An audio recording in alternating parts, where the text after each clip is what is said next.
AITAH for not wanting to go on trips with my husband after he ruined so many of them. My husband and I have been together for 7 years. Within that time, I can think of one single trip that has not been ruined by his attitude or anger and complaining. Examples: the first trip we went on was to my hometown 5 hours away. I told him he did not need to go because it was for the 1-year anniversary of my father's death, and it was just for family to meet at the grave.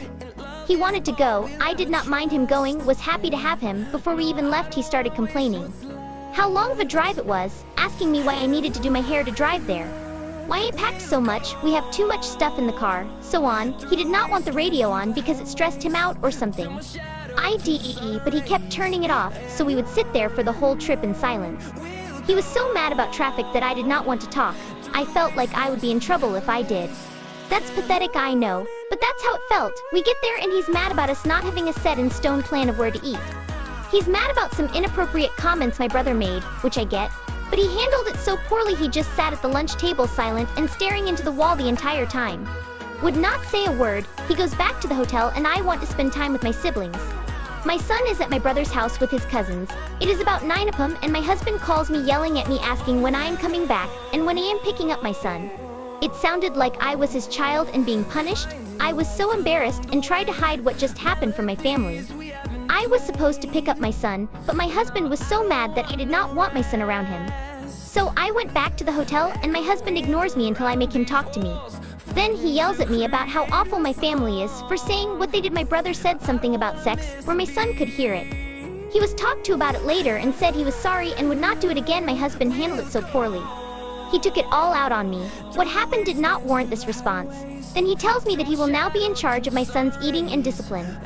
He had only been in my son's life for a few months at this point. My son is autistic and has a very limited diet, which made my husband very mad. He would tell me that it was my fault and that he would not let that continue.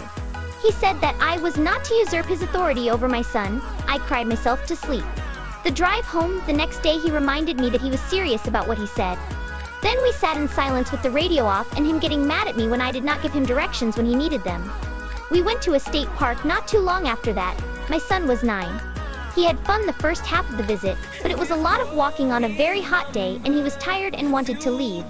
My husband got mad and told me to just keep walking, to not wait for my son, that he needed to keep up and was acting like a baby. We went to the beach right after my second son was born. He was a few months old. My Mill was going with her mom and invited me and my sons. My husband said he wanted to go, and after trying to change all of the plans finally decided to go with the original plan. As soon as we got in the car he started complaining, "This drive is too long, there needs to be more gas stations. This route sucks, these roads suck, this car sucks," literally everything, and again, radio off, we get there and it is windier than we expected and a little cold. My older son gets in the pool and is having a blast. He wanted someone to swim with him. I could not because I had my baby. My husband was acting like a child, he refused to swim. He was mad that we did not have lunch planned, but refused to help us plan lunch. Everyone wanted pizza except for him. He wanted to go to a nice restaurant. This trip was meant to be relaxing, easy. Bringing a baby to a nice restaurant was not part of the plan. But he included himself on the trip and now wanted to demand things, so he went up to the room to pout. Later that night I wanted to swim with my older son. My husband begrudgingly stayed in the room with our baby. When I got back to the room, he looked catatonic, staring at the wall, and in this monotone voice said that we were not doing that again. That we had to do things as a family and not one of us staying in the room. I tried to say that it was the only way to take my older son swimming. He did not care. The next morning he asks me what I had planned for lunch. I do not know why he thought it was all on me to plan every meal there. I said I did not have a plan and he laughed at me, like a scoff, like of course you do not know.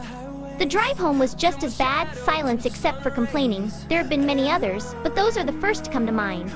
I stopped going on trips with him. We went of one more after all of that and I told him if he wanted to come, he had to drive separately. He did, and the trip ended up going well. That's the only one that went okay, so it has been a while since there has been a bad trip. But they were all so bad that I have PTSD and started saying no anytime we are invited anywhere. I say no to vacations and day trips. I cannot do it. I had planned to go see Christmas lights with my sons and my son's friends. At the last minute my husband decided he wanted to go. It was